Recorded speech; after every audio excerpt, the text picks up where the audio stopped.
এক্সামিনেশনের মধ্যে আমার আছে এক্সামিনেশন অফ প্রিকর্ডিয়াম, ঠিক আছে? প্রিকর্ডিয়াম এক্সামিনেশন করতে গেলে আমার প্রথমে তোমার নলেজ যেটা লাগবে, নলেজ যেটা লাগবে যে কজাইকাল সাইনোটিক অ্যাসানোটিক হার্ট ডিজিজ কী কী আছে, এবং আমি যদি রিলেভেন্ট করতে যাই তাহলে একটা চ্যানেল যার যার প্রশ্ন ক্লাস করবো না। তো এক্সামিনেশন অফ প্রিকর্ডিয়ামে আমার যেটা লাগবে সেটা হচ্ছে প্রথম নলেজটা cyanotic congenital heart disease acyanotic heart disease কী কী আছে, আর এর রিলেভেন্ট করতে গেলে আমার কী কী লাগবে। আমরা যখন প্রিকর্ডিয়াম দিব ওই বাচ্চার যদি ক্লাবিং থাকে তাহলে আমার জেনারেল ফিজিক্যাল এক্সামিনেশন লাগবে। তো আমার এই বাচ্চার যদি আমি রিলেভেন্ট করতে দিই তার রিলেভেন্ট মানে আমরা ফিজিক্যাল রিলেভেন্ট দিই না, কিন্তু এটা যেহেতু এত ছোটো সেজন্য আমি রিলেভেন্টে আসবো। তার রেসপিরেটরি স্ট্রেস থাকতে পারে, কারণ repeated attack of cough and cold থাকে তাদের, হ্যাঁ। আর হচ্ছে ক্লাবিং থাকতে পারে যদি সাইনাসাইটিস থাকে, আর হচ্ছে ফেলিওর টু থ্রাইভ, কারণ যদি ভিএসডি থাকে বা এএসডি থাকে, এএসডি তেমন কিছু হয় না, ভিএসডি থাকে ফেলিওর টু থ্রাইভ থাকে, গ্রোথ ফর্মেটিভ থাকে। তো আমি প্রিকর্ডিয়াম এক্সামিনেশনে আবার সেই 4টা part: inspection, palpation, percussion and auscultation. আচ্ছা, ইন্সপেকশন করতে গেলে আমি কী কী দেখব? ইন্সপেকশন করতে গেলে shape and size of the precordium. এখানে আমাদের ইউজুয়ালি থেকে প্রিকর্ডিয়াল বাস, হ্যাঁ, তারপরে ভিজিবল অ্যাপেক্স বিট, এই দুইটাই ইন্সপেকশন, আর তেমন কিছু না। তাহলে ইন্সপেকশন আমি এমনি কিছুই পেলাম না, বসে একটা শুরু করলাম, নিয়ে আসো চেয়ার নিয়ে সবাই বসো, কিছু হবে এটা বসে বসে দেখো, ঠিক আছে? তাহলে এখানে আমি ইন্সপেকশনে দেখলাম হচ্ছে নর্মাল, প্রিকর্ডিয়াম ইজ নর্মাল। আচ্ছা, no visible apex beat or visible pulsation. Next আমার পালপেশন। পালপেশনে আমরা কয়টা এরিয়া দেখি? একটা অস্কালপেশন এরিয়া 4 এরিয়া, তাই না? Mitral area, tricuspid area, pulmonary area, aortic area. এখানে আমরা অ্যাওরটা সবসময় জানি বাম পাশে, আর পালমোনারি আমরা অ্যাওরটার পজিশনটা বাম পাশে, কিন্তু এখানে এরিয়াটা হবে রাইট সাইড। আচ্ছা, এখন mitral area correspond with apex, যেখানে মাইট্রাল এরিয়া সেখানে। আর ট্রাইকাসপিড এরিয়া হচ্ছে যেটা, এটা তো আমার ম্যানোগ্রাম স্টার্টিং সেকেন্ডে শেষ হয়ে যায়।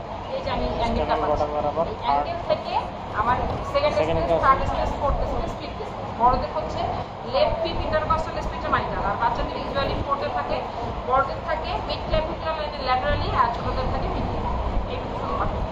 তারপরেও ফিতা লাগবে, হ্যাঁ। এবং ফিতা রাখার নিয়ম কি? ফিতা রাখার নিয়ম হচ্ছে ফিতাটা গোল করে সেন্টিমিটারের জিনিসটা আপনাকে ঝুলে রাখবো বাইরে, লাগলে ওটা টান দিয়ে দিতে পারবো।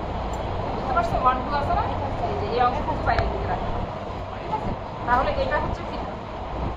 এখন এদিকে তাকাও, আমি যখন তোমার অ্যাপেক্স বিট দেখবো তখন আমি কি করবো? আমি অ্যাঙ্গেল অফ লুইস থেকে সেকেন্ড স্পেসে যাবো। অ্যাঙ্গেল অফ লুইস থেকে সেকেন্ড স্পেসে যাবো, আমি বাম হাতটা এদিকে লাগাবো, লাগিয়ে আমার যেখানে আমি ওই অ্যাপেক্স বিটটা পাবো সেখানে আমি পয়েন্ট আউট করবো। পয়েন্ট আউট করার পরে আমি সেটাকে কাউন্ট করবো, কাউন্ট করে আমি ফিতা দিয়ে মাপবো, ঠিক আছে? ফিতা দিয়ে মাপার পরে আমি দেখবো যে কতটুকু আছে।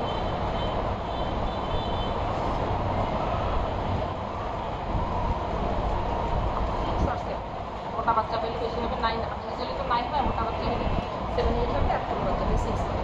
নেক্সট আমি হাতটাকে এই পাশে আনবো, এই পাশে আনে, এটা কি স্টারনাম না? স্টারনামের লোয়ার এন্ডের ল্যাটারালি কি থাকবে? ট্রাইকাসপিড, একই লেভেলে পরে ট্রাইকাসপিড থাকবে, হ্যাঁ। তোমার এই হাতটা একটা হাত উঠানো যাবে না, যদি উঠাও তাহলে কিন্তু আবার তোমাকে এখান থেকে আসতে হবে, ঠিক আছে? সেকেন্ড হাত করতে এখানে আমি লোয়ার লেফট স্টার্নাল এজ, আরেকটা লেখা থাকে LLSE, lower left sternal edge, হ্যাঁ, অথবা লেফট ফোর্থ ইন্টারকস্টাল। তারপরে আমি এখানে আসবো হচ্ছে লেফট সেকেন্ড ইন্টারকস্টাল স্পেস, এটা 2 centimetre lateral to the sternum. এখানে থাকবে কোন এরিয়া? এখানে থেকে পালমোনারি এরিয়া। আর একটা থাকবে 2 centimetre lateral lateral to the right, এখানে থাকবে অ্যাওরটিক এরিয়া। এখন কোন মারমার আমি কোন জায়গায় পাবো, কোন রিলেশন, এটা আমাকে জানতে হবে। আচ্ছা, এটা গেল পালপেশন। পালপেশনে আমরা আরেকটা জিনিস দেখি, লেফট প্যারাস্টার্নাল হিপ, একটা কথা আছে। লেফট প্যারাস্টার্নাল হিপ নাম লেফট হলেও থাকে due to right ventricular hypertrophy. আমাদের টেট্রালজি আর ফ্যালোসি কিন্তু রাইট ভেন্ট্রিকুলার হাইপারট্রফি। আচ্ছা, তাহলে লেফট প্যারাস্টার্নাল হিপটা আমার এই আলনার বর্ডার দিয়ে এরকম করলে আমার হাতটা উঁচু হয়, এটা আমি দেখাই যায়। লেফট প্যারাস্টার্নাল হিপ দেখি। আরেকটা দেখি, মারমার থাকলে মারমারের কিছু গ্রেড আছে এবং সেই গ্রেডে মারমারটা পালপেবল কিনা, ঠিক আছে? সেটা আমরা দেখি। যেখানে ফিলিংসটা হয় পরিং অফ ক্যাট, বিড়ালের লোমের গায়ে হাত দিলে যেমন লাগে সেরকম একটা ফিলিংস।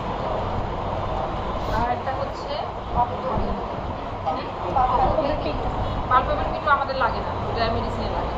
হ্যাঁ, পালপেবল পিটু আমাদের খুব একটা প্রয়োজন হয় না, সেই জন্য আমরা খুব একটা বলছি। আচ্ছা গেল। আর পালপেশন আরেকটা জিনিস, আচ্ছা আরেকটা হচ্ছে মারমারগুলো। নেক্সট হচ্ছে পারকাশন। পারকাশনের শুধু একটাই সিগনিফিকেন্ট যে আমার পেরিকার্ডিয়াল ইনফিউশন আছে কিনা। যদি পেরিকার্ডিয়াল ইনফিউশন থাকে তখন হার্ট রেটটা হয় গ্লোবিউলার হার্ট রেট, তখন হচ্ছে ওর এরিয়াটা বেড়ে যায়। এটা তো খুব একটা সিগনিফিকেন্ট না দেখে আমরা কম করি, তারপরে পরীক্ষার খাতিরে করতে হবে যে হার্টের এরিয়াটা কত। হার্টের এরিয়াটা কিন্তু পারকাশন করলে ওটা পারকাশন প্র্যাকটিস করা হয় কিন্তু সাউন্ড তাহলে বোঝা যাবে। আর আরেকটা হচ্ছে অস্কালটেশন। অস্কালটেশনের ফাইন্ডিংসটা হচ্ছে মেন। অস্কালটেশনের ফাইন্ডিংসের মধ্যে আমরা অ্যাট ফার্স্ট দেখবো যে হার্ট সাউন্ড কি ধরনের, লাভ ডাব লাভ ডাব, তাই না? লাভ ডাব লাভ ডাব এটা কোন জায়গায় শোনা যায়? মেইন তো আমরা মাইটাল এরিয়াতে শুনি, শোনা যায় কিন্তু সব এরিয়াতে। আর এর সাথে থার্ড হার্ট সাউন্ড আর ফোর্থ হার্ট সাউন্ড যদি শোনা যায় সেটাকে কি বলা হয়? গ্যালোপিজম বলা হয়। এটা তো নর্মালি তেমন একটা শোনা যায় না, কিছু কিছু ফিজিওলজিক্যাল কন্ডিশনের শুধু শোনা যায়, যেমন প্রেগনেন্সি, হাইপারটানিমিক সার্কুলেশন ইত্যাদি। সিভিয়ার অ্যানিমিয়া শোনা যায়, কিন্তু হাইপারটানিমিক সার্কুলেশন শোনা যায়, গ্যালোপিং বলা হয়। তো আমার এইটা কিন্তু আমি সেটা নাই। তাহলে আমি ফার্স্ট বলবো যে first heart sound and second heart sound audible in all area. তাহলে চারটা এরিয়াতেই আমি শুনবো, বেস্ট হার্ট ইন, ঠিক আছে? চারটা এরিয়াতেই আমি first heart sound second heart sound. Next আসবে মারমার। এখন আবার যেগুলো কেস থাকে আমরা কনজেনিটাল অ্যাসাইমেটিক হার্ট ডিজিজ যদি পাই সেক্ষেত্রে আমরা পাই হচ্ছে এএসডি, ভিএসডি, পিডি, তাই না? তিনটা। আচ্ছা, এএসডির মারমার কী হবে, কোথায় পাবো? ভিএসডির মারমার কী হবে, কোথায় পাবো? আর একটা পিডি এর মারমার কী হবে, কোথায় পাবো? তিনটা মারমারই সম্পূর্ণ আলাদা জায়গায়।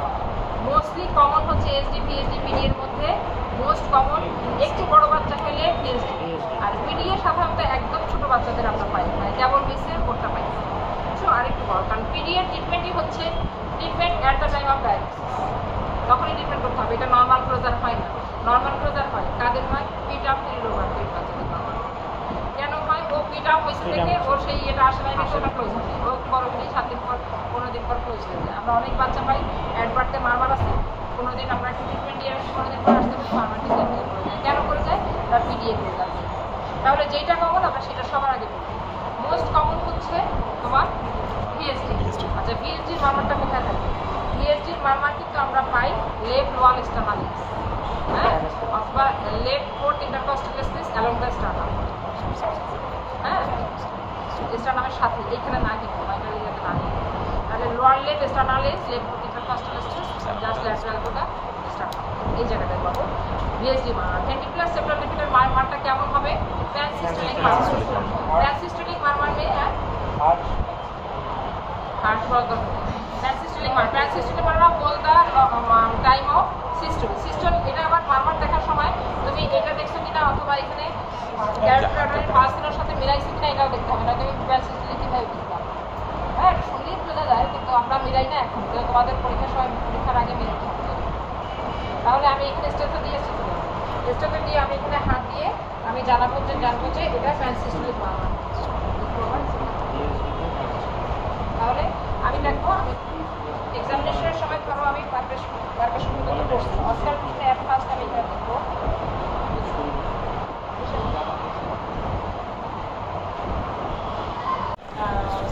ইনফেকশন থাকতে পারে, কফ অ্যান্ড কোল্ড থাকতে পারে, ফার্স্ট ব্রিথিং থাকতে পারে। ঠিক আছে, রিলেভেন্টটা আমি জানাই দিলাম, কারণ অনেক এক্সামিনেশন দিতে পারে, ভালো পারলে। এখন তাহলে বলবো যে বলার সময় কীভাবে বলবো? বলার সময় এর আগের বার তোমাদের পরীক্ষার আগের বার নয়, ঠিক তার আগের বার একটা প্রিকার্ডিয়ামের কেস আমরা দিচ্ছিলাম। প্রিকার্ডিয়ামটা ছিল তেমন কঠিন কেস ছিল না, ছিল পেশেন্টটা টার্নার সিন্ড্রোম ছিল, তো টার্নার সিন্ড্রোমের পেশেন্টের ওর একটা পিডিই ছিল।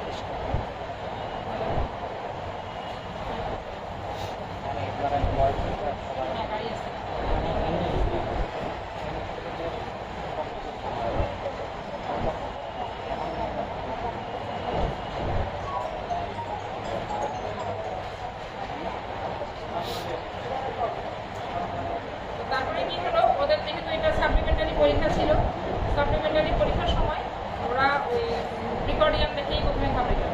তার মধ্যে আমাদের সিএস স্যার কী করলো, যে বলে দিল যে এটা বিএসডির কেস ছিল মনে হয়, কিন্তু এটা রিভার্সাল অফ শান্ট ছিল। বড় মানে টার্নার সিনেমার বাচ্চা তো দেখতে ছোটো, ও তো ট্রিটমেন্ট করেনি।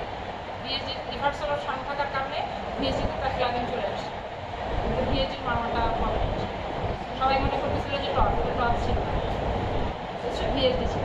সেই কারণে স্টুডেন্টরা ঘাবড়ে গেল, আর প্রথমেই ওরা বলা শুরু করলো যে প্রথমেই কী পাইছে, ভিএসডি পাইছে। হ্যাঁ, আমার ওই যে অন্যকে নিয়েছে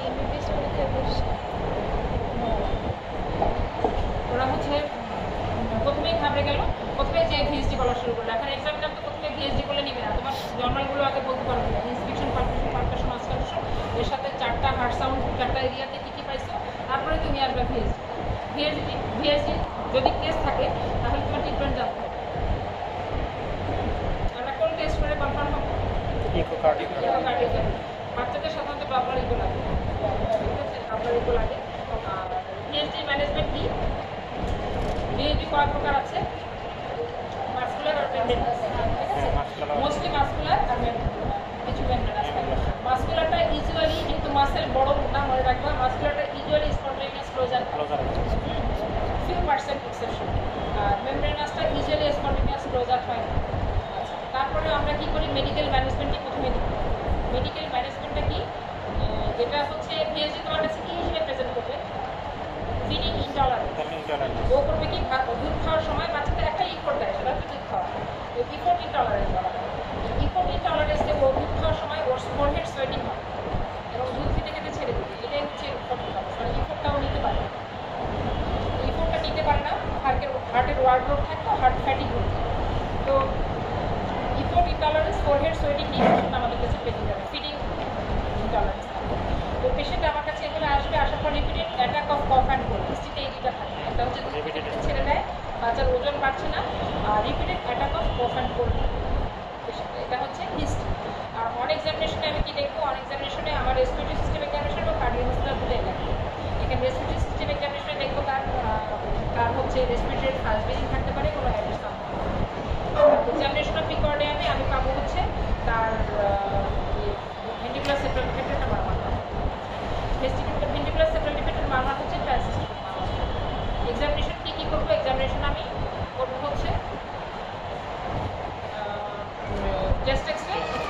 আচ্ছা, এখানে কথা হচ্ছে একটা বাচ্চা যদি ভেন্টিকুলার সেপ্টাল ডিফেক্ট থাকে, সেই বাচ্চাটা আমার কাছে কমপ্লিকেশন নিয়ে আসে। কমপ্লিকেশন, 1 নম্বর কমপ্লিকেশন হচ্ছে repeated attack cough and cold, আর একটা হচ্ছে হার্ট ফেলিয়ারের পেশেন্টটা মারা যায়।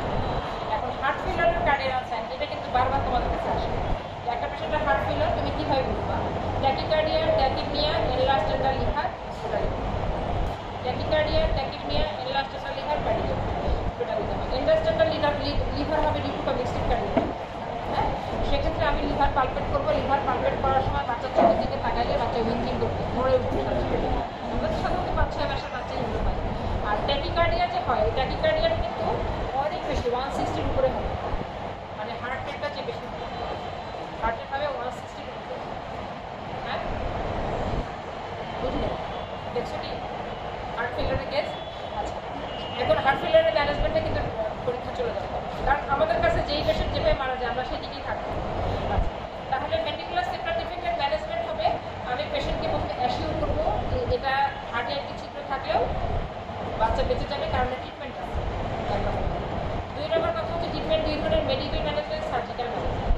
মেডিকেল ম্যানেজমেন্ট আমি কী করবো? মেডিকেল ম্যানেজমেন্ট হচ্ছে আমি তাকে যেখানে ভলিউম ওভারলোড হয়, ভলিউম ওভারলোড কমানোর জন্য আমরা কী দিই? ক্রুসিমাইড। ক্রুসিমাইড আর স্পাইনাল ব্লকের কম্বিনেশনটাকে কী বলা হয়? কী নামে পাওয়া যায় ড্রাগটা?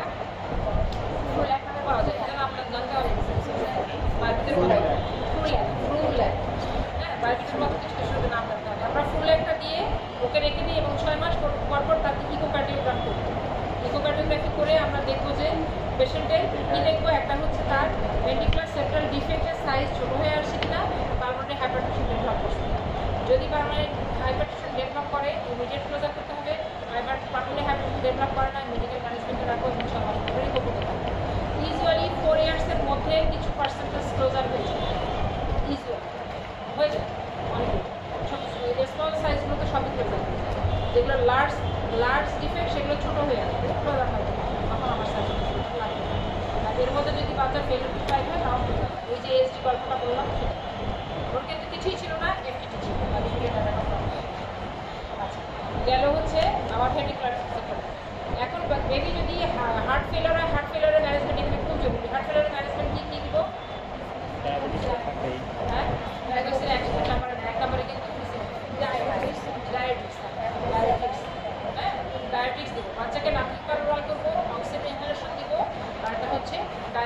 ডায়াবেটিস দিব কেন? আমার ভলিউম ওভারলোডটা কমিয়ে দিই। আরেকটা হচ্ছে ফুড ফিল্টার কাটিয়ে দিই, এই দুটো উপায় ফ্লুইড টেস্টের। তারপর ডায়াবেটিস। নেক্সট আমি কি করলাম? Digoxin dose. এখানে ডিগক্সিনের ডোজ দিই। ডিগক্সিনের ডোজ কত ডায়াবেটিসের? এতে একেবারে 0.02 to 0.4 মিলিগ্রাম পার কেজি দিয়ে প্রথমে half of the loading dose দিব, দেন আফটার 8 আওয়ার্স কি 12 আওয়ার্স আছে মনে হয়, আফটার 12 আওয়ার্স দিব 1/4 of the loading dose, then 12 hours পরে 1/4 অফ দ্য লোডিং ডোজ। এটা হচ্ছে ডিগক্সিনের এই ডোজটা, এবং এটা জানতে হবে। এটা হচ্ছে 0.2 to 0.4 বলে, তো আমরা 0.3 দিয়ে দিই, মাঝখানেটা দিয়ে দিই। 0.2 to 0.4 মিলিগ্রাম পার কেজি, এটা আমরা half of the loading dose start দিব, দেন আফটার 12 আওয়ার্স আমরা দিব হচ্ছে 1/4 of the loading dose, then 1/4 of the loading dose 12 hours, তারপরে মেইনটেনেন্স 12 আওয়ার্স রাখবো যতক্ষণ পর্যন্ত তার 100 মেইনটেনেন্স 1/4 এটাই মেইনটেনেন্স রেখে দিব 12 এবং এটাই হচ্ছে যেটাকে টোটাল ডিজিটালাইজেশন ডোজ বলা হয়, টোটাল ডিজিটালাইজেশন। ঠিক আছে, এইখানে ফাইবার জন্য যে জিনিসগুলো জানতে হবে, হার্ট ফেলিয়ারের ম্যানেজমেন্ট, ডিগক্সিনের ডোজ কত মিলিগ্রাম পাওয়া যায়, তারপরে কিনতে পাওয়া যায় 0.65 তারপরে হচ্ছে আরেকটা কি বললাম, কীভাবে আমি প্রিকয়েডিভের অবস্ট্রাকশনের ফাইন্ডিংসটা করবো, মারমারের গ্রেডগুলো জানতে হবে, তার সাথে এএসডি ভিএসডি পিডিএ তখন মারমার কোনটা কোথায় পাবো বোঝা লাগবে, খালি মুখস্থ করবো আমরা জানি। ঠিক আছে, মুখস্থ করে রাখবা ভিএসডির ম্যানেজমেন্টটা একটু জানবো, আর পিডিএটা জানি পিডিএ মানে তো পিটার লোবার থেকে। আর হচ্ছে আমরা অ্যাসিটামিনোফেন মানে প্যারাসিটামল, ইন্ডোমেথাসিন দিয়ে বন্ধ করতে পারবো। এটা একটু বেশি হয়তো তোমাদের জায়গা অনেক ভালো লাগে আমরা কঠিন কোনো প্রশ্ন যাব না, সুপারফিশিয়ালি থাকবে, কিন্তু ফাইনাল পার্টে হয় কি এতগুলো সাবজেক্ট সুপারফিশিয়ালটা মনে রাখতেই পারবে। হ্যাঁ, মেডিসিন, সার্জারি, গাইনি পড়ে পেডিয়াট্রিক্সের এই ছোটো ছোটোগুলো যোগ করলে তো অনেক হয়েছে, অনেক ম্যাডাম। তো তোমরা শুধু এক্সামিনেশনটা জেনারেল ফিজিক্যাল আর অ্যাবডোমেনের এক্সামিনেশন আর রেসপিরেটরি এক্সামিনেশন, এই তিনটা এক্সামিনেশন ভালো করে করবা। সিলবাটিয়াম খুবই ছোটো, খালি বলতে পারলেই হবে, হাতটা প্রেস করে খালি 4টা এরিয়া বুঝতে পারলে